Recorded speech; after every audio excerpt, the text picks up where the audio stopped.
안녕하세요. 예정대로라면 올 겨울에 결혼을 앞두고 있던 20대 후반의 여성입니다. 사랑하는 남자친구와 올겨울에 결혼식을 올리고 내년에 같이 미국으로 가려고 했어요. 하지만 차마 존경할 수 없는 어머님의 인품에 실망한 나머지 파혼을 결심하게 되었습니다. 저희 아버지께서는 5남매 맞으세요. 맏아들이랑 결혼했다는 이유로 저희 어머니께서는 평생을 고생하셨습니다. 저희 친가가 제사도 많고 가족 간 행사도 많다 보니 맏며느리인 저희 어머니께서 정말 희생을 많이 하셨지요. 게다가 친할머니 성격도 보통이 아니신데 친할머니께서 말년에 돌아가시기 전까지 한 5, 6년 동안 크게 앓으셨어요. 그 병수발을 저희 어머니가 다 하셨거든요. 물론 작은아버지나 고모들께서 가끔 얼마씩 챙겨주시긴 했지만 아프신 부모님을 돌봐보신 분들이라면 아실 겁니다. 돈만 있다고 해서 해결이 되는 문제가 아니라는 걸요. 그런데 할머니가 돌아가시기 직전 저희 어머니께 그동안 고생 많이 했다며 어머니 앞으로만 따로 재산을 조금 남겨주셨습니다. 1억이 조금 안 되었던 걸로 알아요. 작은아버지와 고모들이 했으면 뭘 얼마나 했냐고 그 돈 토해내라고 난리가 났었지요. 하지만 아버지께서 개만도 못한 뭐라고 욕을 하시면서 그때 솔직히 집안이 난리도 아니었습니다. 얼마 후 어머니는 그 돈으로 작은 한정식집을 차리셨어요. 예전부터 요리하시는 걸 좋아하시기도 했고 언젠가는 본인이 잘하는 걸 해보고 싶으시다 하셨거든요. 다행히 금방 입소문이 나서 지금은 장사까지 제법 됩니다.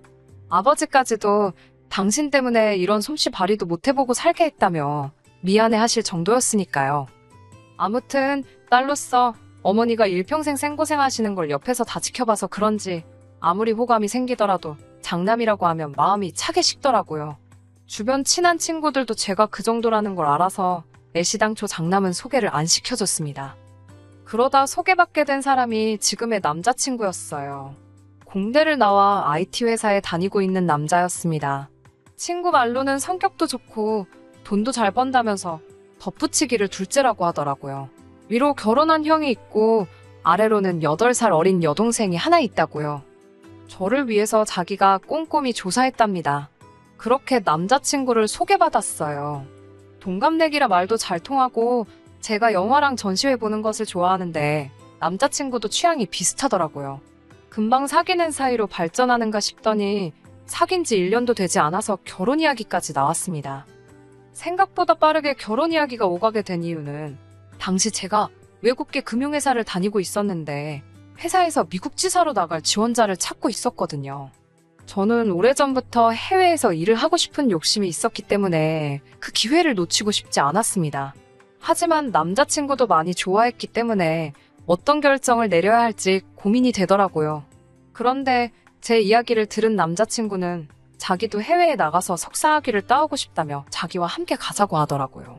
그렇게 얼마 지나지 않아 바로 양가 부모님들 사이에서 어차피 둘이 진지하게 사귀고 있으니 아예 결혼을 시켜서 함께 보내면 어떻겠냐고 이야기가 나오기 시작했지요. 당시에는 둘이 서로 죽고 못 살 만큼 좋아하기도 했고 어른들께서도 서로 솔직히 결혼시킬 때 보시고자 했던 뭐랄까요, 객관적인 조건들이 잘 맞는다고 생각하신 것 같아요. 그렇게 양가의 축복 속에 저희는 결혼 허락을 받게 되었습니다. 결혼 준비라고 해도 크게 어려울 건 없었습니다. 다른 사람들처럼 신혼집이나 혼수 같은 걸 신경 써야 할 상황도 아니었으니까요. 오히려 남자친구나 저나 미국에 도착하면 어떻게 지낼지 계획을 세우느라 바쁜 나날을 보내고 있었습니다. 정말이지 결혼 날짜만 받으면 되는 상황이었습니다. 그런데 이런 일이 터지게 될 줄이야. 사건의 발단은 바로 시어머니였어요. 유동적인 제 일정과는 달리 남자친구의 경우 가능하면 봄학기를 생각하고 있었지만 만약 안 될 경우 가을학기도 염두에 두어야 했기 때문에 기간을 조금 넉넉히 잡고 있었습니다. 그런 와중에 어머님께 연락이 왔어요. 저와 긴히 상의하고 싶은 일이 있으시다고 하시더라고요. 당연히 결혼과 관련된 이야기라고 생각했기 때문에 긴장이나 걱정은 되지 않았습니다. 다만 평소라면 남자친구한테 직접 말씀하실 텐데 저에게 따로 연락을 주신 점이 의아하긴 했지요. 아무튼 퇴근 후 어머님을 만났습니다. 어머님께서 뜻밖의 이야기를 꺼내셨어요. 남자친구 여동생에 관해서 이야기를 하시더라고요. 당시 남자친구 여동생은 21살이었는데 검정고시를 준비 중이었습니다. 남자친구에게 조심스레 어쩌다 고등학교 졸업을 못한 거냐고 물어보니 출석수 미달로 유급을 2차례 당하면서 퇴학을 당했다고 하더라고요. 그 이후로 신우가 검정고시를 보겠다며 호언장담을 해서 가족들이 지금 기다리고 있는 상황이랍니다. 남자친구가 이 이야기를 하면서 엄청 쪽팔려 했어요. 출석수 미달로 유급이 된다는 건 들어나봤지 학교 다닐 때건 어디서건 들어본 적도 없었기에 신기하더군요. 게다가 그로 인해 퇴학까지 될 수 있다니. 남자친구 말로는 여동생이 공부에 흥미가 없기도 했고 친구들을 너무 좋아해서 그랬답니다만 그러면 친구들도 다 유급해야지 왜 남자친구 여동생만 유급을 한 건지. 그렇다고 남자친구가 잘못한 것도 아닌데 잘잘못을 가릴 것도 아니고 좋은 이야기도 아닌데 굳이 자꾸 말해서 뭐 하겠어요? 그냥 그런가 보다 하고 말았지요. 남자친구 여동생 이야기가 나왔으니 말인데 남자친구 여동생과 가까운 편은 아닙니다. 다 합쳐서 2~3번이나 봤을까요? 처음에 본 건 남자친구 동네에 갔다가 우연히 마주쳤는데 껄렁껄렁한 여동생의 모습이 남자친구랑 매치가 안 돼서 당황했던 기억이 있어요. 남자친구는 항상 깔끔하고 단정한 옷차림을 하고 다니거든요. 반면에 남자친구의 여동생은 화장이 정말 심하더라고요. 노출은 또 얼마나 심하던지. 그 이후로 양가 가족끼리 모여서 식사할 때 한 번 더 보게 되었고 뭐 그랬습니다. 그때는 예비 시부모님께 말하는 버릇이 너무 개차반이라서 놀랐어요. 어머님 말씀으로는 오빠들이랑 나이 차이도 많이 나고 막내딸이다 보니까 당신이 오냐오냐 키워서 그렇답니다. 철딱서니가 없어서 그렇다며 얼른 정신 차리고 철들어서 저처럼 앞가림 잘하고 살면 좋겠다고 제 칭찬으로 훈훈하게 이야기가 마무리되긴 했지만요. 아무튼 어머님께서 갑자기 여동생의 이야기를 꺼내시니까 무슨 일인가 싶었어요. 말을 너무 안 들어서 속상하다고 운을 띄우시길래 요즘에 공부는 좀 하고 있냐고 물었습니다. 그러자 공부를 너무 안 해서 저러다 검정고시나 통과할 수 있을지 모르겠다며 제 앞에서 푸념을 늘어놓으셨어요. 솔직히 제가 딱히 해드릴 말씀이 없더라고요. 제가 남자친구 여동생이랑 가까워서 어떤 생각을 하고 사는지 그 마음을 대변해줄 수 있는 것도 아니고 그렇다고 어머님 앞에서 왜 걔는 그렇게 공부를 안 하는 거냐며 흉을 볼 수도 없는 노릇이잖아요. 적당히 어머님 말씀에 호응도 해드리고 맞장구도 쳐드리며 생각했지요. 무슨 말씀이 하고 싶은 걸까? 그때 어머님께서 그래서 말인데 저희가 미국에 갈 때 여동생을 같이 데려가면 안 되겠냐고 하시더라고요. 물 마시는 중이었는데 하마터면 뿜을 뻔했습니다. 제 기분은 아랑곳하지 않으시고 어머님께서는 걔가 1살이라도 어릴 때 미국에서 영어라도 배워오면 도움이 좀 되지 않겠냐면서 어떻게 좀 안 되겠냐고 부탁을 하시더라고요. 다 큰애니까 방 하나만 따로 주면 지가 밥도 알아서 챙겨 먹을 수 있고 그렇다면서 저만 믿으신다고 하셨습니다. 생각지도 못한 어머님의 말씀에 당황스러웠지만 애매하게 대답해드려봤자 서로 입장만 난처하겠더라고요. 어머님이 저더러 당장 대답하지 않아도 되고 당신 아들하고 상의해보고 이야기해줘도 된다고 하셨습니다. 하지만 덧붙이시기를 지 동생인데 싫다고 할 리가 있냐면서 당신 아들이 원래 지 동생이라면 껌뻑 죽는다면서 저만 결정을 내리면 될 거랍니다. 이 말을 들으니까 솔직히 협박처럼 들리더라고요. 말 그대로 네가 내 딸 안 데려가고 배겨. 이렇게 들리던걸요. 어머님께 제가 상의해볼 것도 없이 안 된다고 했습니다. 못 데려간다고요. 그러자 어머님 표정이 싹 변하더라고요. 지금 뭐라고 한 거냐고 되물으시기에 어머님 정말 죄송한데 따님은 못 데려간다고 다시 한번 확실히 말씀드렸지요. 그러자 이유가 뭐냐고 물어보시는데 어머님 목소리가 얼마나 냉랭한지 없던 고드름도 생길 것 같았어요. 들으시는 분들이 어떻게 생각하실지 모르겠지만 다음과 같이 설명을 드려야만 했네요. 제가 미국에 가는 건 다른 누구를 위해서가 아니라 제 직업과 미래를 위해서입니다. 제 남자친구, 그러니까 어머님 아들도 자기의 대학원 공부를 위해서 가는 거예요. 저희의 결혼은 안정적인 환경 속에서 서로의 목표를 함께 이루기 위해 내린 결정이고요. 저희는 따님의 보호자가 되고자 미국에 가는 게 아니라고 칼같이 딱 잘라 말씀드렸습니다. 그러자 어머님께서는 말 잘해서 좋겠다고 비아냥거리시더니 어쩌면 말을 그렇게 서운하게 할 수 있냐면서 저더러 너무 냉정하다고 하셨습니다. 평생을 데리고 살라는 것도 아니고 딱 2년만 데리고 있으라는 건데 그게 그렇게 어렵냐면서 따지시길래 그러면 어머님이 데리고 미국에 가시라고 했어요. 그러자 어머님께서 아무래도 당신이 사람을 단단히 잘못 본 것 같다면서 이 결혼은 다시 생각해보는 게 좋겠다 하시더군요. 그래서 저도 어머님 뜻이 정 그러하시다면 어쩌겠냐고 알겠다고 했습니다. 대신 남자친구에게는 정확히 이러한 이유로 어머님께서 먼저 저를 내치셨다고 알리겠다 했습니다. 그러자 저더러 제정신이냐며 그건 절대로 안 된다고 하셨어요.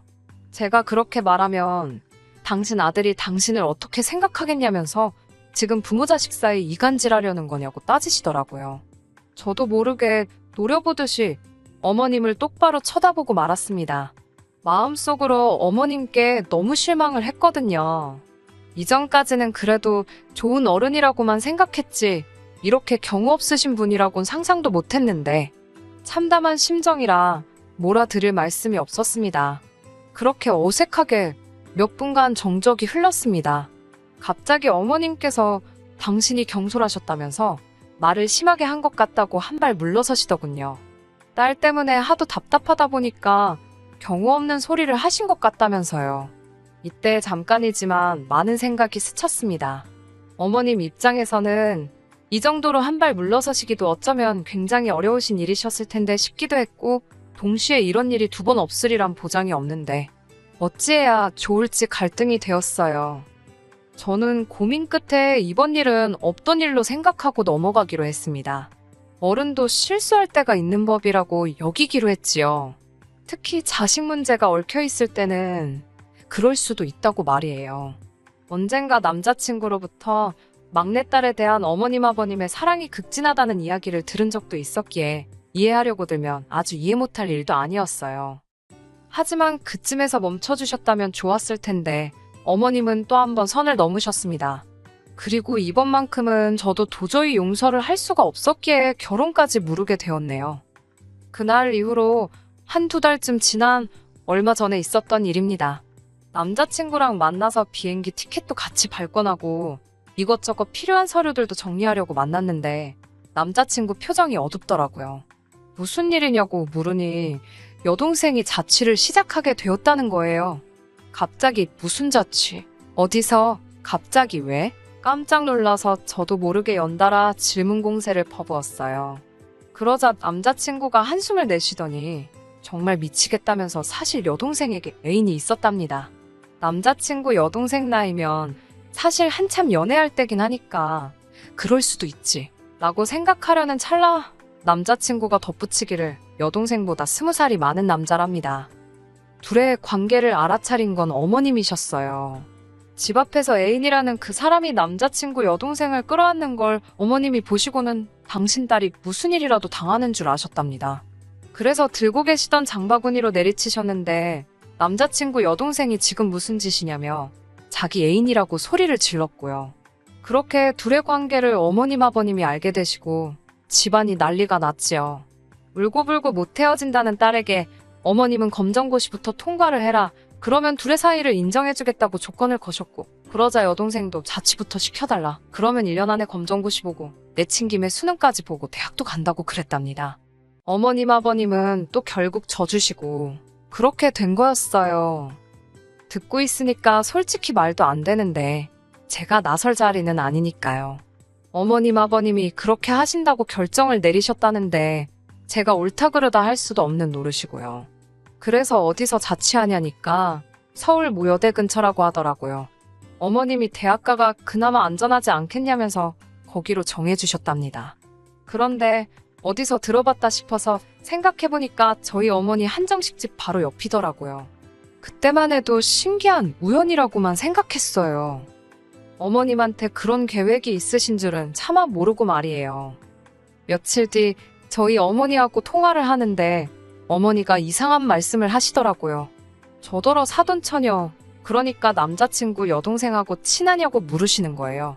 친하다기보다는 엄마는 고모랑 친하냐고 제가 농담식으로 넘기면서 그런데 갑자기 그런 건 왜 물어보냐고 여쭤봤지요. 그러자 어머니께서 아니 내가 혹시 잘못 이해한 건가 싶어서 라며 약간 주저하시면서 말씀을 꺼내시는데 저 진짜 열받아 죽는 줄 알았네요. 거의 2주째 남자친구 여동생이 저희 어머니 한정식 집에 와서 점심 저녁을 해결하고 있다는 거예요. 제가 그게 무슨 소리냐니까 며칠 전 점심때였대요. 남자친구 여동생이 저 아시죠? 그러면서 식당에 들어오더래요. 누군가 하고 보니까 상견례 때 봤던 아가씨길래 어쩐 일이냐 하니까 배고프다고 밥을 달라 하더랍니다. 그런데 밥을 다 먹고는 계산을 안 하고 나가더래요. 첫날은 사돈처녀라서 차마 계산하라 소리를 못 하셨답니다. 문제는 3일 가까이를 연달아 와서는 점심 저녁을 그냥 먹고는 아무렇지 않다는 듯이 나가더래요. 참다 못한 어머니께서 계산은 어떻게 할 거냐니까 제가 한다고 했다는 거예요. 어머님은 그래서 저랑 이야기가 된 건가 싶어서 일단 알겠다 하고 저한테 물어본다 생각한 게 그만 깜빡하셨다고 하더라고요. 그런데 오늘 제 반응을 보니까 당신이 잘못 알아들었나 싶기도 하고 혹시 당신이 뭐 실수한 건가 걱정이라고 그러시더라고요. 황당해서 남자친구에게 바로 연락을 했습니다. 이게 무슨 일이냐고 물으니 자기도 금시초문이랍니다. 자기가 알아본다 하길래 됐다고 내가 알아본다 하고 남자친구 여동생에게 전화를 걸었는데 안 받더라고요. 어쩔 수 없이 어머님께 전화를 걸었어요. 불현듯 남자친구 여동생의 자취장소를 어머님이 골라주셨다는 말이 기억나더군요. 설마 싶었지만 그래도 설마가 사람 잡는다잖아요. 어머님께 혹시 따님이 저희 어머니 한정식 집에서 무전취식을 하고 있는 거 알고 계시냐고 단도직입적으로 물었습니다. 그러자 어머님은 별일 아니라는 듯이 무전취식이라니 말이 너무 심하답니다. 어린애가 타지에 나가 있는데 아는 어른이 좀 챙겨줬다 생각하시면 되지. 그걸 무전취식이라고 표현하시더냐고 오히려 저에게 되물으시더군요. 어머님의 뻔뻔한 반응에 황당했어요. 어머님께서는 너네 엄마 밥집 하지 않냐면서 맨날 밥하고 국하고 반찬하는 데니까 당신이 가서 한두 끼 챙겨 먹으라 했다며 저희 어머니가 그거 돈 받아오라 했냐고 오히려 적반하장으로 나오셨습니다. 그 말을 듣는데 황당해서 저희 어머니가 어머님 딸 밥 차려주려고 음식 하시는 거냐고 따졌어요. 그리고는 차라리 처음부터 옆에서 좀 챙겨달라고 부탁을 하시지 그랬냐고 물었지요. 그러자 어머님께선 그래서 지금 며느리 될 애가 시애미 될 사람 가르치려는 거냐고 물으시더군요. 아니면 너 지금 밥값 달라는 소리가 하고 싶어서 이러는 거냐고 빈정대셨습니다. 그 소리를 듣는데 정말 이성의 끈이라는 게 있다면 그게 딱 끊어지는 것 같았습니다. 어머님께 제가 이럴 때는 미안하다고 사과를 하시는 거라고 그렇게 빈정대실 게 아니라고 딱 잘라 말씀드렸어요. 그러자 이번에도 지난번처럼 어머님께선 넌 항상 말 잘해서 좋겠다. 너무 좋겠어라며 비꼬시더라고요. 그러면서 저더러 지금 당신한테 실수하는 거라고 당신이 내 시험이 될 사람인 건 알고 있냐며 협박하듯 말씀을 하셨습니다. 저는 어머님과 더 이상 대화가 불가능하다는 걸 깨닫고는 그냥 전화를 끊어버렸어요. 곧이어 남자친구에게 전화가 걸려왔습니다. 방금 어머님이랑 통화했는데 이게 다 무슨 소리냐며 저더러 어머님한테 대들었냐입니다. 제가 어머님 진짜 왜 그러시냐고 저번엔 나더러 네 여동생을 데리고 미국에 가라더니 이번에는 말도 없이 우리 엄마 한정식 집에서 왜 식사를 해결하게 하냐고 따졌습니다. 우리 엄마가 네 여동생 밥 해주는 사람이냐고 소리를 질렀어요. 그러자 남자친구가 아니 그런 건 아니지만 가족끼리 밥 한 끼 챙겨주실 수는 있지. 나이만 어른이지. 자기도 알다시피 하는 짓은 어린애잖아. 그러면서 지 여동생하고 어머님을 싸고 돌더라고요. 그러면서 저더러 아무리 그래도 어머님께 대든 건 너무했다며 자기네 집이 설마 밥값이 없어서 그랬겠냐고 한가족이라고 생각했으니 그런 거 아니겠냐면서 저더러 너무 자기 엄마를 너무 나쁘게만 본답니다. 이제 보니 이 자식도 한통속이다 싶더군요. 남자친구한테 너랑도 더 할 말 없다고 끊자고 했습니다. 전화만 끊는 게 아니라 아예 이참에 정리를 하자고요. 남자친구가 그제서야 그게 무슨 소리냐며 왜 또 이야기가 그렇게 되냐고 짜증을 냈지만 도저히 받아줄 수가 없어서 말도 끝내기 전에 제 쪽에서 전화를 끊어버렸어요. 그리고는 어떻게든 남자친구의 어머니든 여동생이든 지 맘대로 살다간 큰 코 다친다는 걸 알려줘야겠다 싶어서 그동안 남자친구 여동생이 몇 번이나 와서 무전취식을 했는지 확인해 보았습니다. 그러다 충격적인 걸 발견했어요. 이 가시네가 저희 어머니 지갑에 손을 댔더라고요. 몇 번을 돌려보고도 제 눈을 믿을 수가 없었습니다. 그대로 녹화 떠서 남자친구한테 보내줬어요. 내일 경찰서에서 보자고 그러면서요. 아니나 다를까 얼마 지나지 않아서 바로 어머님한테 전화 오더라고요. 안 받았습니다. 다음날 아침 그쪽에서 어떻게 나오나 보려고 궁금해서 바로 경찰서엔 안 가고 있었는데 집 앞으로 남자친구가 찾아왔더라고요. 어머님하고 신우도 같이요. 제가 무슨 일로 오셨냐 하니까 남자친구가 나서서는 아무래도 오해가 있는 것 같아서 풀려고 왔답니다. 아직도 정신을 못 차렸냐고, 그따위로 이야기할 거면 지금 할 이야기 없다고 이따 경찰서에서 보자니까 어머님이 신경질적인 목소리로 저더러 도대체 어떻게 하자는 거냐고 물으시더군요. 바라는 게 뭐냐면서 밥값이 얼마냐고 계좌번호 찍으랍니다. 그러면서 이런 꼴까지 보고 서로 어떻게 한 가족이 되겠냐고요. 제가 남자친구를 바라보며 아직 어머님께 말씀 안 드렸냐니까 남자친구가 우물쭈물거리며 말을 못했답니다. 어머님 덕분에 아드님하고 파혼하기로 했다고 했어요. 저 혼자 최대한 빨리 미국에 갈 거라고요. 그러자 어머님은 저랑 간다고 당신 아들 회사까지 관뒀는데 그게 무슨 소리냐며 지금 너 내 아들하고 내 딸 인생 다 조지려고 작정을 했냐면서 갑자기 열불을 내시더라고요. 그때 남자친구랑 남자친구 여동생이 어머님한테 적당히 좀 하라고 여기 화난 거 안 보이냐고 지들 엄마한테 소리를 꽥 지르더라고요. 어머님한테 엄마 때문에 다 망했다면서 아주 난리를 치던걸요. 그러더니 냅다 둘 다 제 앞에 무릎을 꿇다시피 하더니 각자 다른 이유로 울고 짜고 빌고 난리가 났었네요. 남자친구는 자기는 어머님 안 보고 살아도 된다고 같이 미국으로 가서 돌아오지 말자고 그러질 않나. 여동생도 자기 5만 원짜리 2장밖에 안 가져갔다면서 그거 지금 다시 가지고 왔다고 죄송하다고 한 번만 봐달라고 그러질 않나. 왜들 이러고 사는지 한심하고 답답하고 보고 있는데 속 터지더라고요. 결국은 일단 경찰서는 안 갔고 대신 어머님하고 여동생이 저희 어머니한테 가서 죄송하다고 정식으로 사과드리게 했습니다. 처음에는 진짜 경찰서에 데려가서 매운맛 좀 보여줄까 했지만 용서를 받는 경험을 해보는 것도 앞으로 살아가는데 도움이 되지 않을까 싶었거든요. 남자친구와는 결국 완전히 끝냈습니다. 부모 자식 간이 무슨 칼로 무자르듯이 잘리는 것도 아니고 어머님 인품이라는 게 하루아침에 달라질 것 같지도 않았거든요. 솔직히 어머님 인품, 전 희망이 없다고 봅니다. 들리는 이야기로는 남자친구는 준비하던 미국 대학원도 떨어졌고 다시 구직 활동을 하고 있다는데 요새 IT 업계가 옛날 같지가 않아서 어떻게 될지 모르겠네요. 그리고 남자친구 여동생은 나이 차이 많이 나는 남자랑 결국 동거를 시작했다는데 제 친동생도 아닌데 그 이야기를 듣고는 한숨만 나오더군요. 저는 2달 뒤에 출국하기로 했습니다. 미국에서 직장 생활이라니 너무 설레고 기대됩니다. 또 혹시 아나요? 가서 새로운 인연을 만나게 될지도 모르잖아요. 가서 잘 지내다 오겠습니다. 언제 미국에 놀러 오시면 연락 주세요. 끝까지 들어주셔서 감사합니다. 오늘의 사연은 여기까지입니다. 구독과 좋아요, 알람 설정 부탁드리고 더 좋은 사연으로 다시 찾아뵙겠습니다. 감사합니다.